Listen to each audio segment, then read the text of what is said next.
Let me paint a scene for y'all real quick. Let's get menacing. Get my lights. Turn the song on. Put the song on. Please. Thank you. Now, imagine for me, if you will. You're playing a VR game. You go, you put the headset on. You're here to have a great time. Then, you suddenly stop. You don't know why you stopped, but you stopped. And now you're just staring forward at nothing. You're not logged in. You're not playing a level. You're just staring. Now that you've been staring for quite a bit, now you decide, I'm gonna go chop my face off. This might be this, my friends. Let me try that. It's all right. It's okay. Keep rolling. Keep rolling. This, my friends, it's Five Nights at Freddy's VR Help Wanted. And that's what we're here to talk about today, kind of. We're also here to talk about Security Breach. We're doing a theory talking about Security Breach and Help Wanted that ties them both together in a really neat way, along with the books as well. We're also here talking about the Storyteller book. GGY, I think, is also involved in that. It's a lot of the books. A lot of the books end up tying together into this story to connect everything together. But the main thing is that we're going to be talking about a lot of stuff from this series. So if you guys aren't caught up on like the books or the games, this is probably going to be incredibly confusing. I'm going to try to give as many like quick synopsises as I can of characters, what they do, who they are, what their purpose is in this franchise. But if we went into detail about every character, we would be here for like an hour. So basically, we're not going to be touching on everything. We're kind of assuming that you have some sort of baseline knowledge about the theory area right now of this game. So hopefully you do, and if not, I'm gonna be trying to keep you up. I'm gonna be trying. We're talking about this guy, and we're talking about this guy, and we're talking about how they're not the same guy, and that's part of the theory. I have so many things written down in this theory, but this is the first thing that we have to segue into to make the other stuff make sense. So, first off, hit him with the title card, me. Hit him with the title card. If you didn't, I'm so upset because I look stupid now. By the way, this is completely ruining the flow of this show, as you will. What? This is completely ruining the flow of the video, but really quick, I'm gonna stop it and say that after this, we are doing more theorizing for FNAF. We're gonna keep doing the Security Breach and Help Wanted, like, theory crafting playthrough, but we're gonna be throwing it into a new playlist along with this video so that there's context of why the theory crafting is happening, and so that you don't have to watch the 60 other videos that are there, because our theory crafting playthrough at this point has like 50 to 60 episodes in it, and we cannot I can't just expect people to watch that. So we're going to be throwing this theory into a playlist with the new FNAF theorizing stuff that comes after this video. But jumping back into it, the Steel Wool logos on Security Breach TV are green and purple. They're glitching, they're like mirrored, and I think that is to show us that Glitchtrap and William Afton are kind of the same. Like they're mirrored image of each other. They're basically the same thing. It's like William was looking in a mirror. It's the same motherfucker, but they're different. And I think that's what that's showing us. I think that's why that's there. The biggest point to this, the biggest point is that Glitchtrap's whole purpose is to bring William back. Now let me elaborate on this. That's why he possesses Vanessa in VR. He possesses her to go into a Security Breach and start powering up William Afton in the basement. And that's exactly why Vanessa is the one setting up the basement. So he's bringing William back, but why would he need to if he is him? Well, the quick answer is he not him. You know what I'm saying? That's why Burn Trap gets built in the basement while Vanessa is possessed. Like that can't happen if Burn Trap is Glitch Trap or something. Like they can't be the same person. It just can't be that way. And the biggest thing is Glitch Trap doesn't need Burn Trap for him to exist. At least I don't think he does, because Burn Trap isn't anywhere before Glitch Trap is there. I think that after FNAF 6, Springtrap gets all fucked up. Then they disassemble the animatronic that is Springtrap. Probably take the body somewhere. I'm assuming they take that somewhere and put it like in a freezer or something. That suit the circuitry and the circuit boards and all that stuff, that was the stuff that was sent to the VR team that put Glitchtrap into the video game. That was all that stuff. So basically, he has a part of William in him, which is why he's a mirror image. That's why the whole Steel Wool logo thing is how it is. So he's a mirror image of William Afton, basically perfectly, but they're not the same person at all. And one can exist without the other, and we don't need, like, they can fight each other, honestly. They could fight each other, but considering they're the same exact person, basically, they're not going to. When they got William Afton's stuff, I'm assuming it was literally just circuit boards and all that. So it can't be any piece of William. Like, I don't think Burn Trap was sent there, because they specifically describe it as, like, tech pieces and, like, circuit boards and the like. That's what they call it. So I assume that means that there was no arms, there was no legs, there was no guts or blood. They don't know where they came from, but they're not human pieces, that's for sure. Which is just another piece of evidence to support this theory we have so far, that William Afton and Glitchtrap are different. Which explains why it becomes William's first suit, I think that suit is the first suit. I'm assuming that it is. I think that the original Golden Bonnie was that suit. I'm pretty sure that's what it is, from Fedbear's Family Diner, because we know that he bought a bear animatronic, or I don't even know if it was an animatronic. I'm pretty sure it was just a suit, but he bought a bear, and he also made a bunny. So that would mean that Glitchtrap becomes his first suit because he's a mirror image of William, so he's mimicking everything that he did when he was, you know what I'm saying? You following? You follow? Hopefully you're following. I know that this one's a little confusing. All right, this is gonna be a little bit rough because this is the first theory video I've ever made, but hopefully you guys are keeping it together. Glitchtrap William, not the same guy. That's really all this boils down to. And it explains a ton. Like, why he makes Fall Fest. Oh yeah. I know this is a huge jump, alright? I know this is a huge jump. But this is important, alright? So, Fall Fest DLC. Before we can talk about Fall Fest DLC, we have to talk about Princess Quest, because Princess Quest is the proof of the actual event playing out in an arcade machine. That's what it is. At least that's what I assume it is. Which is only like that because if you beat it, you free the person getting possessed by the arcade machine, pretty much. Well, it's not getting possessed by the arcade machine. More so, William Afton is possessing somebody and using the arcade machine as sort of a catalyst or a tool to keep them possessed. So if you beat it, they get freed, as we see in the one ending where you free Vanessa by beating Princess Quest 3. But in Princess Quest, someone goes into Fnaf VR and gets the plush, and then goes into Fnaf VR DLC and gets possessed after getting the mask. Which is literally what happens in our playthrough of Fnaf VR when we go to the Fnaf DLC, but we don't get possessed.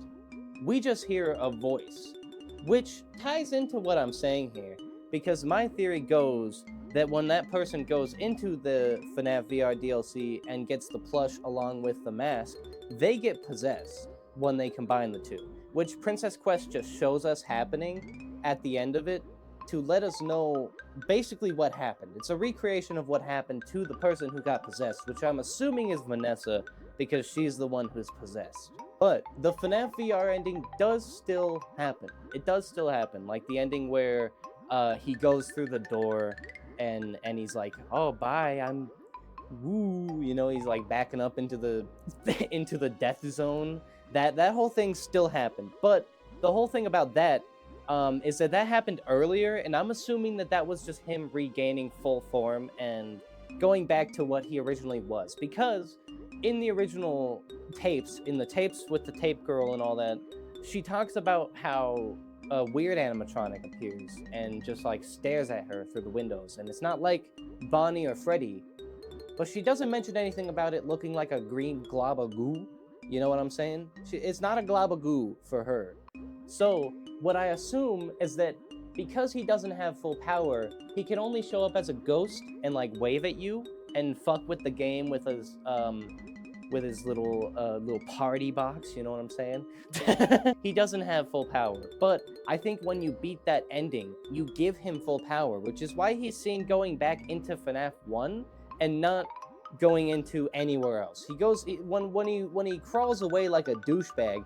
I'm pretty sure he goes into FNAF 1. I can't find any pictures of the inside of the place, but when I did the ending, I swear I saw FNAF 1. It didn't show up in the recording because it was recording out of like my forehead and I saw it with my right eye, but it was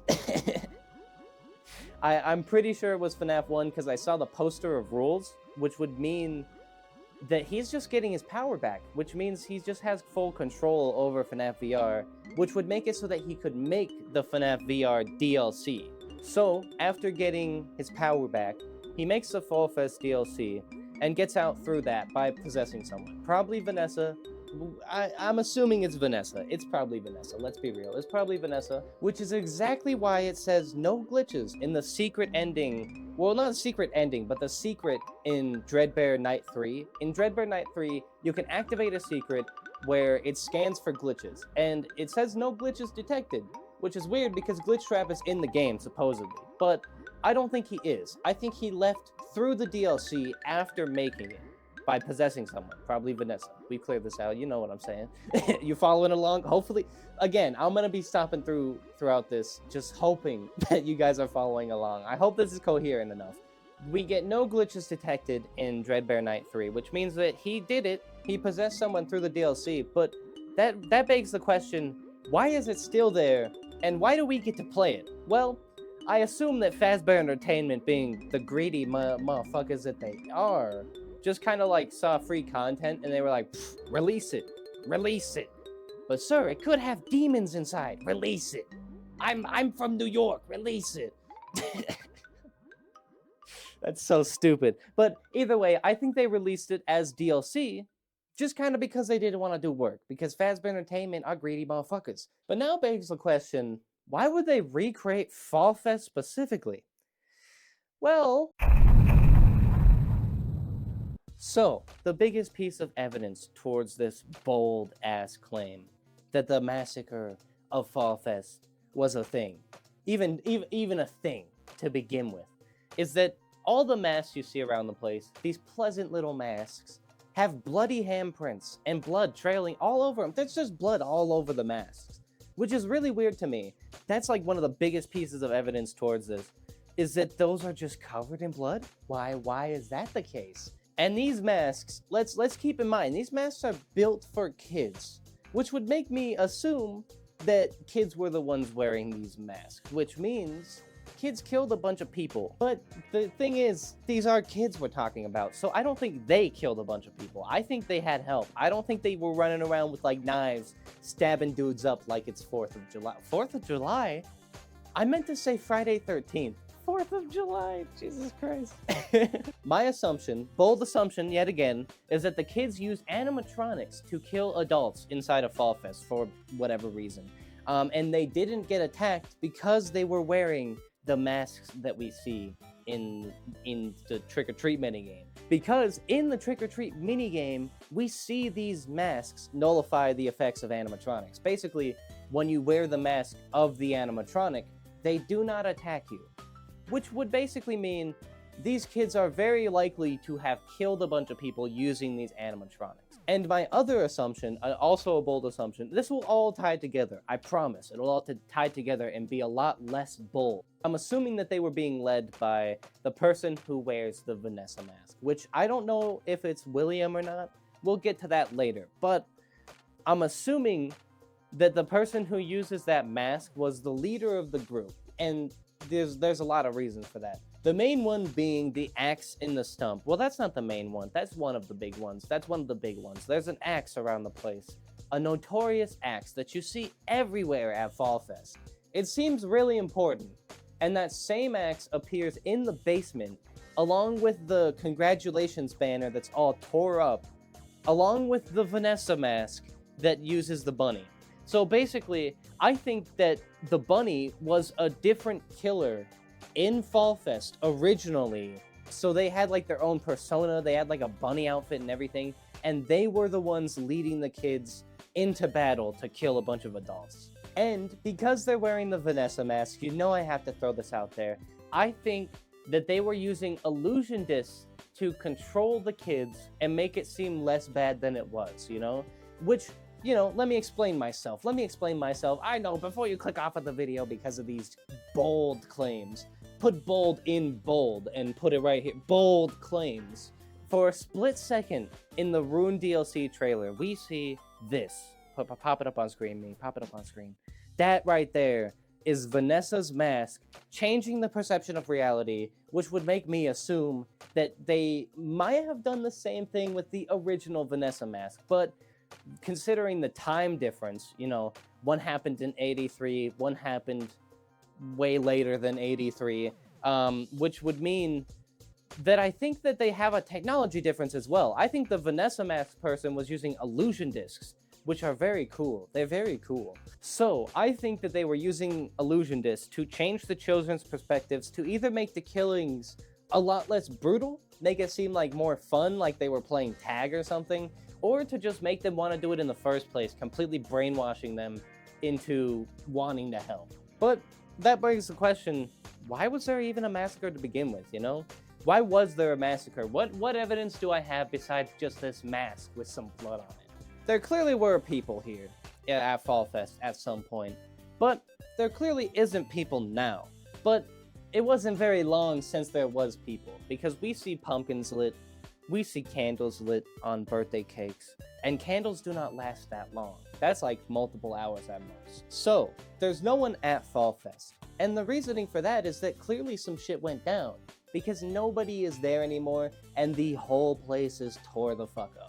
That's why the banner's messed up. That's why the barn is all torn to shit.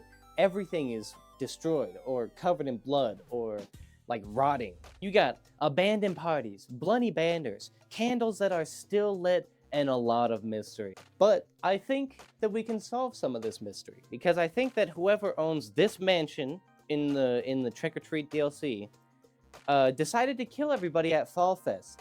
And I think that that person who tried to kill everyone, who owns said mansion, was William. William Afton himself. Good old Willy boy. We all know him. We all love him. Okay, we don't love him, but it would explain why he would want to kill everyone there in the first place. He owns a franchise that Fall Fest could directly compete with, especially in 1983, when he just launched his business. What the hell, dude? That would explain why Vanessa uses the same mask, or persona, I guess, after being possessed by William. And it explains why he recreates Fall Fest to possess Vanessa. That's right, we're tying it back around, people. We're tying it back around, just like that loop I just did for no reason. And speaking of possessing people,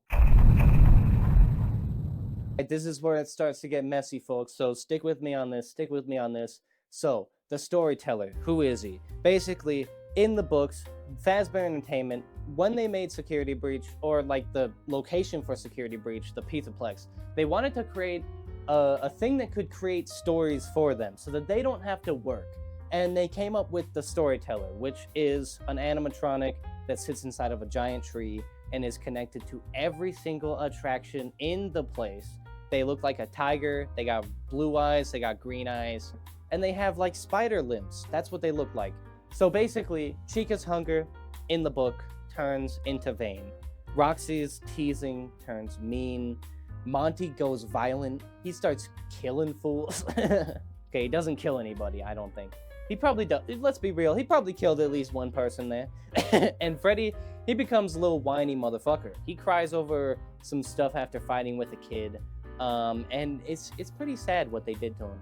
So basically, the Storyteller is connected to every part of the Pizzaplex through wires, and he affects everything in the Pizzaplex. Wires that we can actually still see in the Pizzaplex, in the actual game. We see them around the place, in the attractions connected to everything. Which would mean him messing with everything is viable and would explain so much. The basement robots, sun drop, moon drop, and honestly, even the normal animatronics really have no reason to be evil. They were just built, so it's not like they got stuffed with a kid. I don't think they have Remnant in them because I'm pretty sure Remnant glows, and I don't see any glowing parts on these people. They aren't being bullied or anything Toy Story style, so there's really no reason for them to be evil, let's be real. Unless it's not them being evil. It's not. It's not. But instead, them getting messed with by the storyteller. Effectively getting viruses for shitty personality traits. That's what we're doing here, people. That's what we're doing here, people. But that would also mean that the storyteller is still on and working, even though the tree is gone and the place has supposedly shut down twice now. Which also checks out, because in the books, someone disconnects him from everything and he works with no power. He works with no power. So the storyteller is just so full of agony or something like that. So he never turns off. It's like the main character of Hot Fuzz. It kind of reminds me. I think they're both setting up power sources so that they can gain enough power to beat each other. I know that's wacky as hell, but hear me out on this. There's a ton of TVs around the place that are filled with static, covered in static, if you will. They got a lot of static all over them. And there's also some that are super purple glitchiness. What? That have purple glitches on them. There's some that have purple glitches on them. I think that those are the Blob and William possessing stuff respectively. The Blob is the static and William is the purple. Most of the TVs constantly go from red to green to purple. And I think that's also explained by them fighting for control. I think what's going on there is they are directly trying to possess the same thing, and it's like fucking connecting with each other and nothing is getting done. Like they're just holding each other back instead of actually possessing the TV. That's what I think. Because we've seen giant TVs that are possessed by the Blob. We saw one in the Roxy Raceway place. That one is possessed by the Blob, but if we go right next to it, to the other one near Monty Golf, that one is not possessed by the Blob, but is starting to get possessed by the Blob, or William Afton is stopping them from getting possessed by the Blob. You know what I'm saying? So that either symbolizes them working together or them all trying to control the same thing. And let's be real, they're not working together. They're not working together. They hate each other. We saw it at the end of the game. They do not like each other, all right? But I think that alone isn't enough though, because that's just scan lines and glitch screens, which could just be what they are, scan lines and glitch screens. So let's go a bit deeper. So every TV thing at the end in the FNAF 6 location, all those cabinets have static on them, and those are the closest thing to the Blob, so it would make sense if they were directly connected. Because that's always been weird to me, why there's static on those. Like, what does that mean? And I think I know what it means now. I think it means that the Blob is the one affecting it. That also explains why some machines work on their own. The Blob is keeping them up so that he can gain power. And he's doing it the same way that Glitch Trap does with Princess Quest 3, probably linking someone to the machine through possession. I would assume, I don't know, but I think with the Blob, it's probably animatronics instead of people, because he seems to be affecting all of the people, or the animatronics instead, is what I meant to say. He's farming Remnant, just like Glitch Trap, so that he can go Super Saiyan on his ass. Some straight up Goku and Vegetoid shit. Vegetoid? But how can the Blob do this? Well, basically, this is where it all starts to tie together, folks. This is where it all starts to come together. Yellow Chica is in the books, alright? Yellow Chica is in the books. I know this is a weird thing to start off with, but we're starting off with it, alright? Yellow Chica is in the books, and she's also in the Blob. She's inside of the Blob, but she was mentioned in the book as being the lovable eating mascot that's yellow, has a bib, and still holds a cupcake. That was like the main things that she's described as. So she isn't the Chica that we see now. And if the storyteller is the Blob and Yellow Chica is in the Blob, then that would make a lot of sense, because basically if the storyteller wants more power, he has to make it by creating agony or stealing agony from the animatronics around him, so he just kind of ate the motherfuckers. And I think with most of these, especially Baby, he's eating them and making them create agony. He's making them be angry, making them, you know, hate-filled, which is why their eyes are still glowing red, especially on Baby. But he can only do that after straight up consuming them. Like literally fully possessing them. They have no control anymore, which is why they're in the Blob.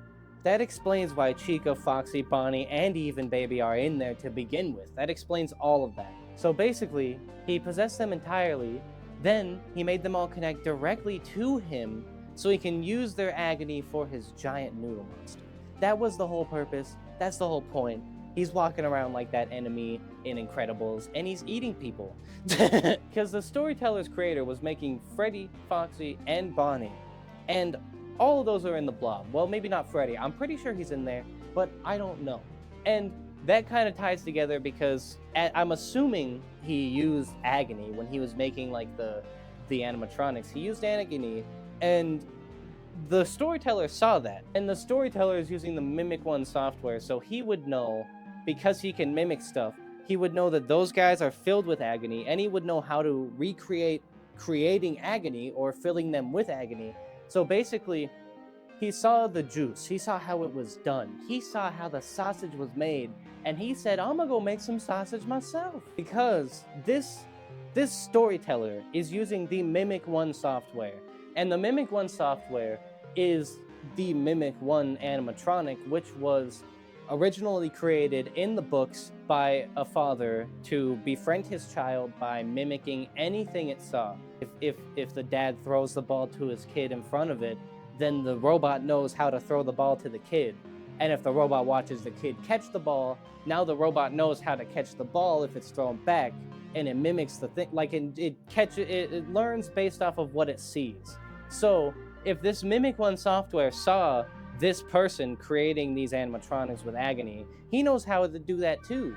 But yeah, either way, let's get back on the track with this whole Blob thing, because we still got more to talk about with the Blob being the Storyteller that's not even about this topic specifically. Mainly being that it's made out of wires that we see all throughout the pizza place, which matches up to the Storyteller's wires, which are basically the same thing.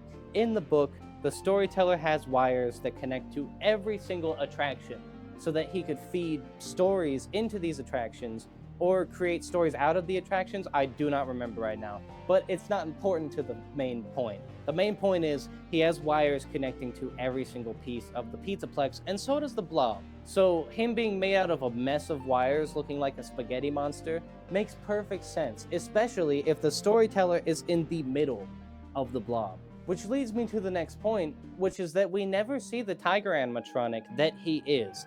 He's described as a white tiger animatronic. You can see it right here. It was on the cover of a book. And this white tiger animatronic has like spider limbs and stuff. And I think that this white tiger animatronic is in the middle of the Blob. And that's why it's connected to all the animatronics on the outside. It's using its spider legs to stab into them from the middle of this mess of wires that it made on its own to, noodle around the place. I think that's what's going on, which is really where it all starts to tie together. This is where it comes together, folks. So, anatomically, it makes perfect sense. It makes great sense, actually. I like this a lot. I think we nailed this. But the tree and stuff is gone, and they were normal for a while. So, why is that if the Storyteller's still there? So, the tree and stuff is gone because they found a dead guy in it, which makes perfect sense, and they probably ended up just tossing the stuff down the sinkhole, let's be real. I'm assuming that they put it down the sinkhole, which explains why the Blob's down there to begin with, because they threw the Storyteller, the tree, all that shit down into there. The Storyteller then goes down into a sinkhole. He finds, all the things that he needs to connect back and start building power, Agony, because he finds the old animatronics down there, or at least you would think he would, like Baby or, Chica, and he starts building again to, get enough power to leave, probably just to get enough power to get out of the sinkhole, probably. But then Vanessa shows up, and she connects a power source and an elevator and wires directly to his location. She's like, hey, DoorDash motherfucker, you got a bunch of shit here, and now you can go connect to everything up top, basically. Just wanted to let you know. And then the Blob was like, oh, nice, man. Appreciate that. This is a dumb bit. Basically, he connects back up to the ceiling, and then he starts terrorizing the entire Pizzaplex, making everything angry, making everything monstrous, so that he can build Agony, which is explained in a lot of messages where people are like, this is kind of sudden. Why are things all of a sudden getting all messed up by something? Like, all these animatronics are starting to go haywire. They're acting crazy. Monty's being, aggressive. Like, all the things are getting messed up. And it's recent, too. And so is the elevator. So I'm assuming that that's how they got connected back up to the thing. And it makes a lot of sense for a ton of the stuff, like them, basically being really rude to their patrons, like Roxy being like, I bet you don't even have any friends. Like, what the fuck, Roxy? That hurts my feelings. So now we're gonna move on to time. So we don't have this down as much as I would like, but we still got some mad findings. First off, we found out the exact day that this game takes place on. That's right, people, the exact day. But more importantly, really quickly, let's get this out of the way. We play the game on a weekend. We know it's a weekend at some point in time because the Pizzaplex closes late on weekends, as mentioned in the book, which would mean that we are playing it on a weekend because when we play the game, the Pizzaplex closes at 12 at night. There's no way that's not closing late. So basically, it's a weekend at some point when we're playing the game. I don't know what day exactly, but I would assume a Saturday. Either way, let's talk about the exact day because that's something that we got nailed. I think that it's March 15th, and the reason I think that is because of the daycare center. Basically, there's whiteboards in the back of the daycare next to the cinema that show party dates and like settings. Wait, what? Settings? That is not right. Settings? God damn it. It shows party setups and times, parties, exact dates, and all that stuff. And in party room 5 and 6, I think, I don't remember which party rooms exactly, but that is not important right now. What's important is one of the party rooms was dated for March 15th. The other party room was dated for March 16th. So we checked out both rooms. The March 15th room was all messy, all fucked up. Balloons everywhere, everything on the ground, opened presents. The other room was completely untouched. Presents to the side, balloons set up, plates set up for the party, which means that it is the night of the 15th or the 16th when we play this game, which is an amazing find. I can't believe that we found that. That was early too. We found that mad early. There's also a couple other things that I have no clue what they mean, like meeting with Smith at 5 a.m. or mandatory all-staff meeting on Thursday, but we're gonna be talking about those in a later one. Those aren't that important right now. We're gonna push those to the side. Get them out of my sight right now. But we do know that the game has to take place at least after 1996. At least after that. Because that is the latest date that we see printed out on a gravestone. What gravestone? Well, this gravestone. Moving on. So, Jennifer Williams died 24th of March, 1996 at age 72. And her husband died, Alex Williams, by the way. Her husband is Alex Williams. He died the 6th of June, 1994 at age 75. Only 4 years before his wife died. Still don't know why that's important, but we're going to keep that around for later because I don't know who Alex Williams is. I don't know who those are. I don't know those people. But also, Fast Coins say that the company was founded in 1983, which supports our later or earlier stuff where we were talking about William Afton creating a company and having a reason to compete with Fall Fest. It makes a lot of sense because that is literally the year he made his company.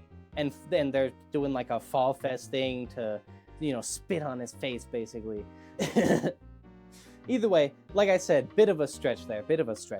But we now know that it has to be past 1996, probably. Way past it, though, because the tombstone looks real old. And I think it's from Fall Fest. Wait, no, it can't be from Fall. It's not from Fall Fest. Scratch that. But we know the Pizzaplex has to be open for less than 4 years because of Mary the Therapist. Thank you, Mary the Therapist, for giving us clues. Mary the Therapist is a therapist in a book that got hired after the Pizzaplex opened. Then she worked as a therapist for 3 years until she was replaced by a new therapist, and this was all in the Storyteller book. Every therapist after her then got replaced within less than a year, so at most it's been 4 years since 1996. Like, at least it's been 4 years since 1996, which would make it past 2000 at some point. Which also checks out with the Rust, because I looked into it.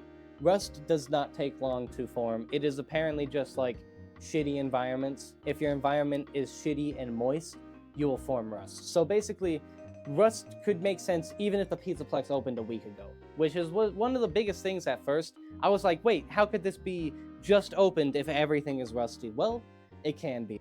So now it's time to talk about how Princess Quest in general. Princess Quest is a weird thing, and the biggest thing about it So the one guy in the messages mentions Princess Quest being a normal game on phone or whatever through the AR app or whatever he was saying, but that's not important. The point is he was talking about it like it was a normal game. And then while he's playing it, he loses his mind, goes insane, and gets fired after trying to save the princess. So something's definitely wrong with the machine. But, you know, he's talking about needing to save the princess, so maybe he knows someone's possessed, or he's getting pulled in by Glitchtrap to get possessed. He's getting pulled in by Glitchtrap, getting a false sense of, like, purpose, I guess, so that Glitchtrap can fuck him over and kill him. But he got fired before he could do any of that, which is honestly probably good for him. It's probably good, because I'm assuming he was just going to get possessed. On top of that, the first one is in a castle, and the last one is in Fnaf VR, which is an incredibly drastic change. It just doesn't add up creatively. Something's gotta be messing with it. So my guess is that Glitchtrap is probably doing the same thing he did to VR Help Wanted, but to Princess Quest, which is completely messing it up, changing everything about it, and making it glitchy. Just slowly corrupting it, building new stuff, new monsters, new weapons that were not supposed to... Weapons? Things that were not supposed to be there. Because, you know, the tape girl, she mentions him slowly getting closer, him slowly gaining power, and then boom, chops a guy's face off. So after that, I think he has full power at that point. And he's only stopped from having full power when we break him apart at the end. The shadow monsters also make a lot of sense if this is just a normal game, because the princess that we're playing as is made out of light. But what doesn't make sense about these shadow monsters is the glitches and the bunny ears, which is explained by Glitchtrap making the game slowly glitchier. That also explains why we start to see more and more FNAF stuff as we go, more and more glitchy enemies that start to show up.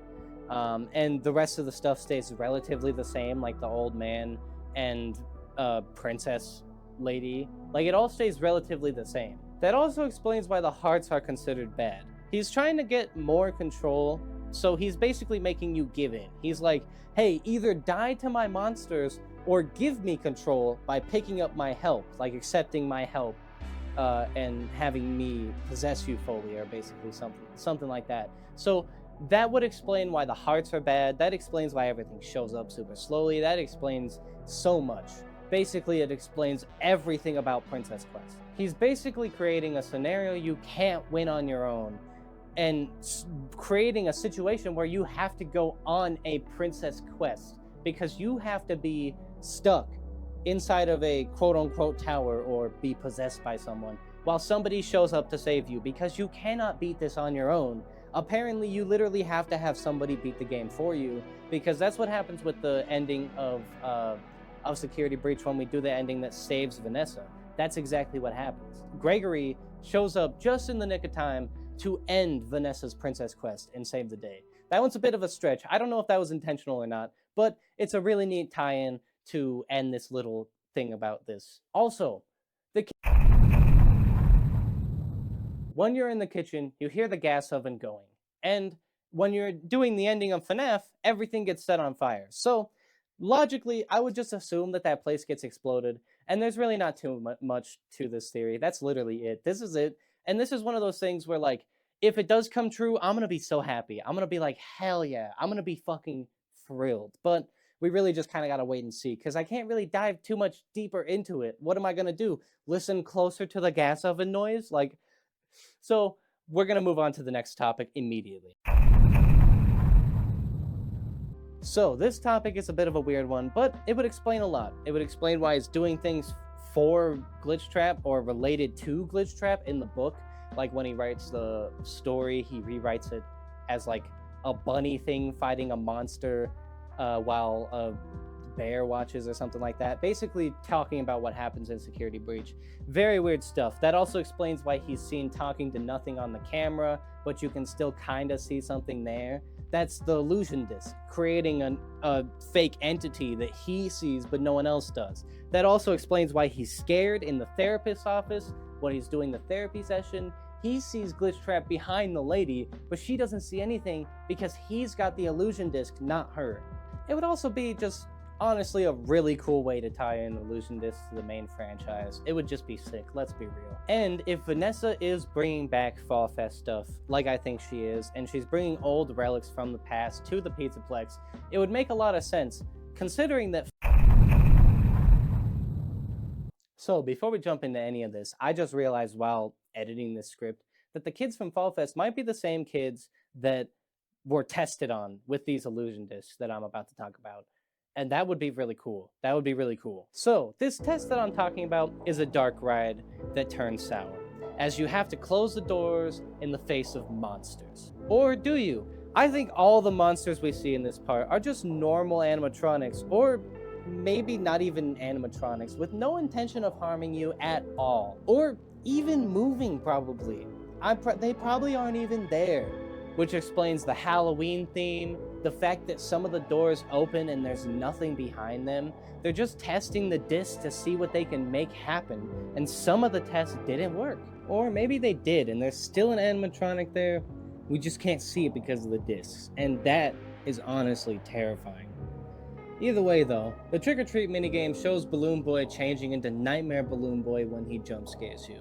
Also, most of the stuff in the DLC are these nightmare animatronics that he turns into when he jump scares you that we see in Fnaf 4 everywhere. And for a while now, since this book, a lot of people, including me, have thought that they were illusion discs. Or at least that's why they've appeared that way, like that they're normally, Freddy Fuckface, what's his name? Glamrock Freddy. No, that's the wrong one. Fuck.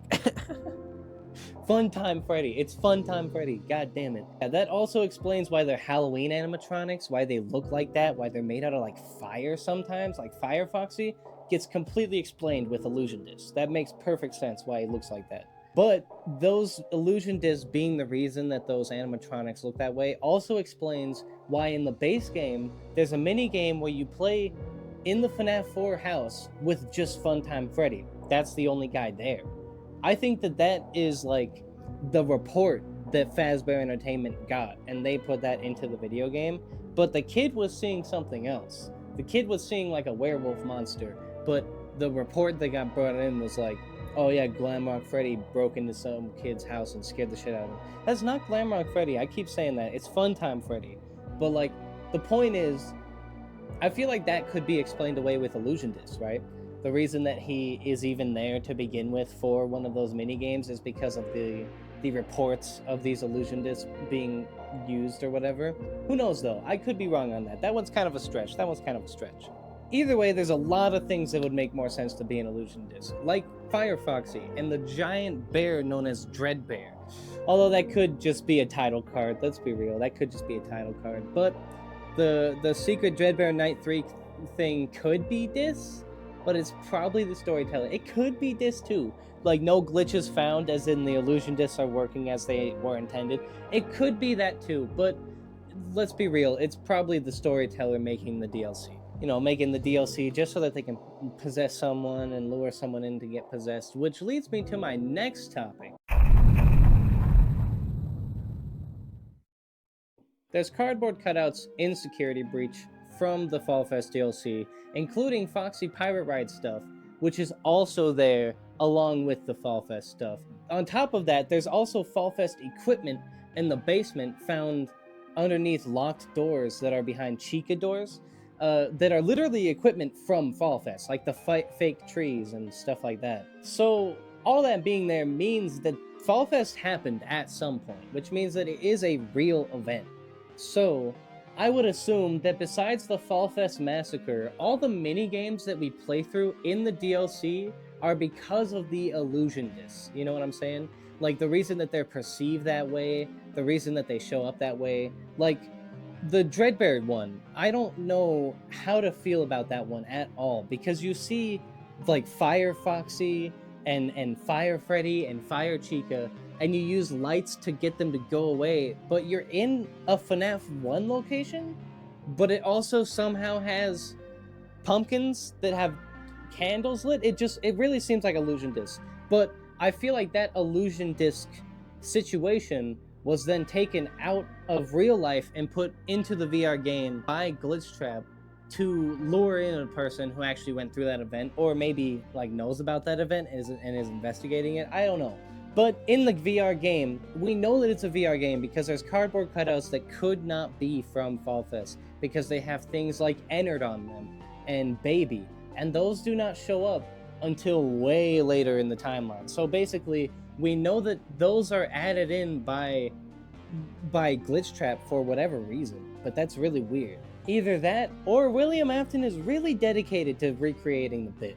But that, along with the keys and the glitchiness, makes me think that it is in VR. So we've got that established, which means that it is in VR, but also it was a real event where they tested illusion discs, which would make sense why all of the minigames have nightmare animatronics, like Mansion.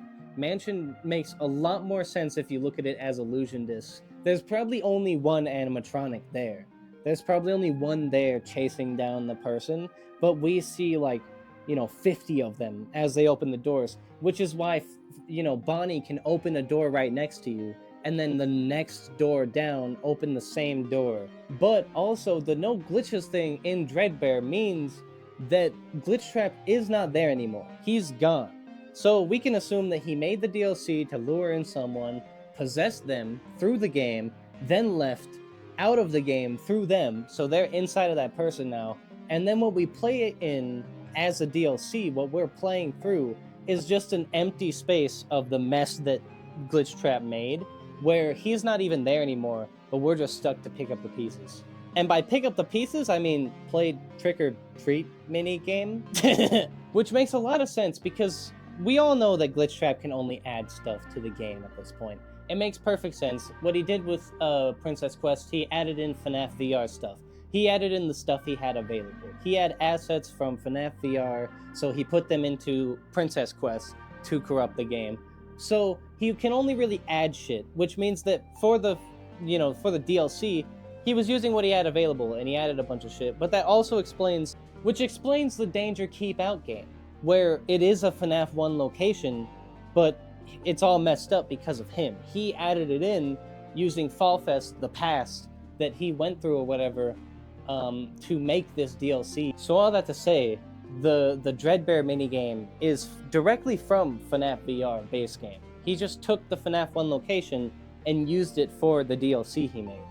So thank you, William Afton, for being a cool game developer with your cool fucking minigames. I don't know why I'm so aggressive. But now comes our final topic, which we're going to try to rush through because we do not have very much time. As you can see, this is a long-ass video. We've been going for a while. So, without further ado, the final topic. So, the first reason, the most obvious reason, is that it would be really cool if there was. And on top of that, the newspaper that we see at the end of the game shows 9 people missing, and all of those people look like kids. And one of them looks like Gregory, one of them looks like Cassie, or whatever the fuck her name is. Also, Gregory sounds like he knows Cassie in this DLC trailer that we got, which makes me think that they do know each other, which would mean that they're both living inside the Pizzaplex, because I'm pretty sure Gregory is living in the Pizzaplex, which would mean that they're both there, living in the Pizzaplex, which would explain so much. If a bunch of kids were living in the Pizzaplex, that clears up so many things, because we see so many things that don't make sense, like in the boat, on the Foxy place where people are just living there, or that place in the Chica downstairs. But I don't think a full-grown adult could get away with that. I really don't. Because this is the Pizzaplex we're talking about. If a full-grown adult was in there, they would be munched on real quick by them animatronics. They get wiped out real fast. And I think we see that plenty of times in Security Breach. Because there's a lot of locations where it's like, damn, someone probably died there, someone's probably dead, and it's probably over there. But it also explains a ton of tiny stuff, like the mask stabbed onto the thing, this picture. It explains the sucker in the back rooms. It explains a lot of tiny stuff that we don't really see very much, but is all there and kind of adds a little bit of mystery to the game. There's a ton of stuff like that where you're like, someone definitely did something there. Something was going on there. And I think the something that was going on is that a bunch of kids were living inside the Pizzaplex. And also, it would just be really Also, it would just be really dope to have a Little Nightmares-esque group of people running around, like, in this terrifying location with a bunch of monsters, like, just running around with masks on or something. doing basically like cult shit or like working together to try to stop the animatronics. Either route they take with it would be so dope. They could take the route where the kids are evil, or they could take the route where the kids are like the good guys, and it would still be, either one is so cool. I'm really hyped about this one because if this is right and a bunch of kids are in the Pizzaplex working together to solve the mystery, or in the Pizzaplex working together to fuck you over, either way it's so clean, it's so good.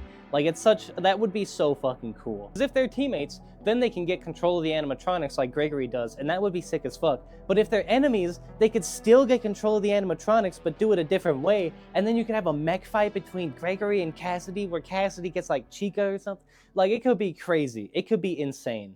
But with all that being said, we're gonna end it here. Hopefully this was coherent. This is the first video I've made. You know how it goes. Well, the first theory video I've made. So hopefully it's clean. Hopefully it's pretty smooth, but I have a feeling it's gonna be a little rough. So hopefully it made sense. Hopefully we got it all together, and hopefully you guys stick around for the next theory stuff, because we're not stopping here. We're gonna do a whole theory crafting playthrough after this, going through FNAF Security Breach and VR more, with this theory being the baseline for what we go through. So hopefully you guys enjoyed this video, and with that being said, I'm gonna end it before my camera dies. So thank you for watching. Hopefully you liked it. Like and subscribe and all that shit if you did. It helps out a ton, pushes the video around so more people get to see it, all that good shit, but you already know what it does. And with all that being said, I'll see you in the next video. Bye bye, peace out.